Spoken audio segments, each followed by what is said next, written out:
And this is an absolutely ripper of a thing.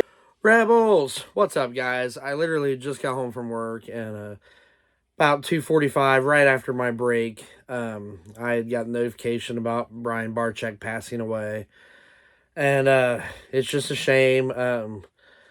I just want to say that he will definitely be missed. I was hoping that he'd be able to see the Legacy Aquarium finished.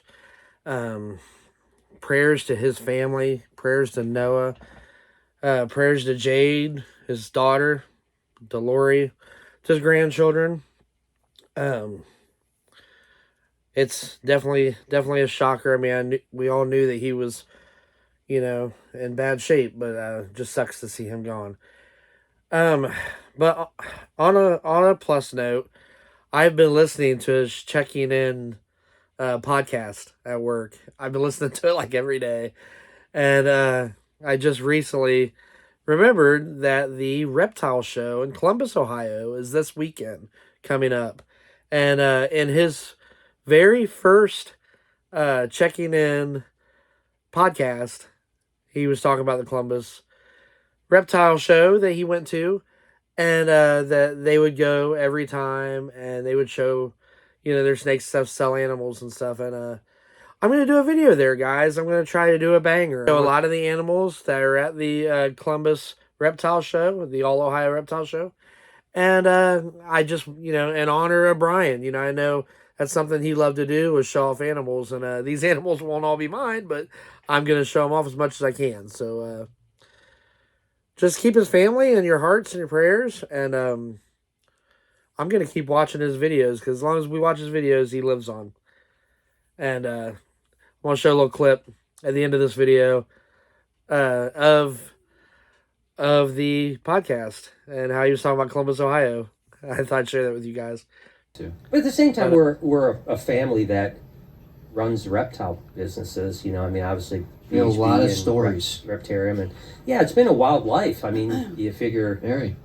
I can't imagine many people lived a weirder life than we've lived in the last 30-something years, and obviously since Snow's been around 20 years, and I think those Since stories. this guy's been around. Yeah. Well, at least, I will say this, our daughter, Jade, which a lot of people don't even know we have a daughter. I love you, Jade, by the way. She actually grew up in the back of like driving in a van to reptile shows our whole life. Because, back in the day, we used to do, I think, what was it? The most shows we did in a year, I think, was 42 it was crazy, shows. Literally every single weekend. 42. And there was some on the road going somewhere to do a reptile show. Yeah, and there was obviously remember the Columbus, Ohio / Chicago weekends. Yep. Those are Back two. to So back, we would literally pack animals because we'd work all day. Then we'd pack animals at like 9 o'clock at night until like 2 in the morning.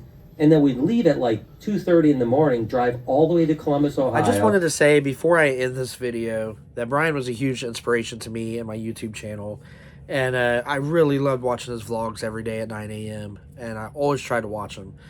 And a big inspiration to Brian was Steve Irwin and Bob Irwin. And I wanted to show this clip where Brian is talking about Bob Irwin giving him a phone call after he found out, about his cancer. And just how Brian just lit up talking about Bob Irwin and about Steve Irwin. And just how much he looked up to them. I just wanted to share that with you guys.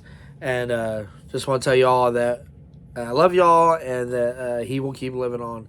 As long as we watch his videos, he'll always be there. And thanks for watching, guys. Speaking of Australia, last night I got a phone call from one of my biggest mentors on the planet, and it was a completely unexpected phone call, and that, of course, was from Bob Irwin, Steve Irwin's dad. Can you imagine that Steve Irwin's dad called me just to give me best wishes and said, hey, I know you're dealing with some things. I'm just following you along, and I'm wishing you luck. He said, keep the fight up. And we talked for about 15 minutes, and it was just absolutely incredible to hear from Bob Irwin. Again, it's so surreal that Steve Irwin, one of my biggest heroes ever, that his dad would just give me a call for a little pep talk. So it was pretty amazing. kids. Steve was just a little kid. He had a couple other kids as well. And he moved up there and he was removing nuisance crocodiles, basically. He started a crocodile, like, farm, not farm, but like an exhibit where people could come and actually see the crocodiles, feed the crocodiles, whatever the case is. And then that slowly grew and grew over the years. And I can't remember what it was called, but it was interesting. When I was at his house, he had the original sign. It was like, Barrowroot Crocodile Facility, whatever it was. He had the original sign, but then, of course, Steve, and it was interesting, when I was at Bob's house, I've been there a few times, when I was there once, there was actually, one of the most interesting things was there was the permit, when Steve was like 13 years old, his first permit to capture crocodiles. So you need a permit to capture crocodiles. Okay. And so Steve's first permit was when he was like 13, it was hanging on the wall. And I thought to myself, like, wow, that's like where it all started.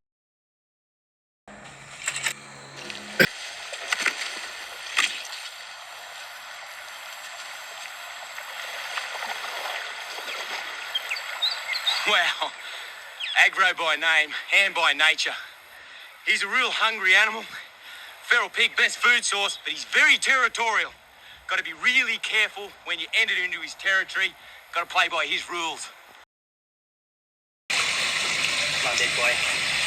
Come on, big boy. Come on, big boy.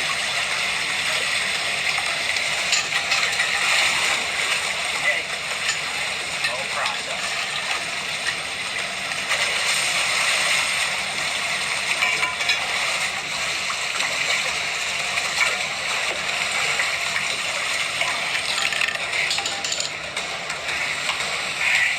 There he goes.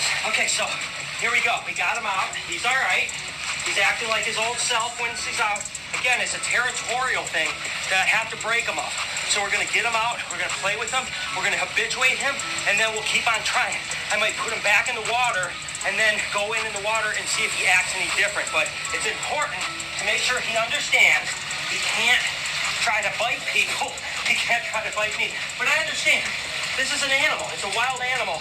And the fact that I didn't work with him as much over the last few months, this is what happens. You got to stay consistent with the training. So, see, RJ, it's okay, baby.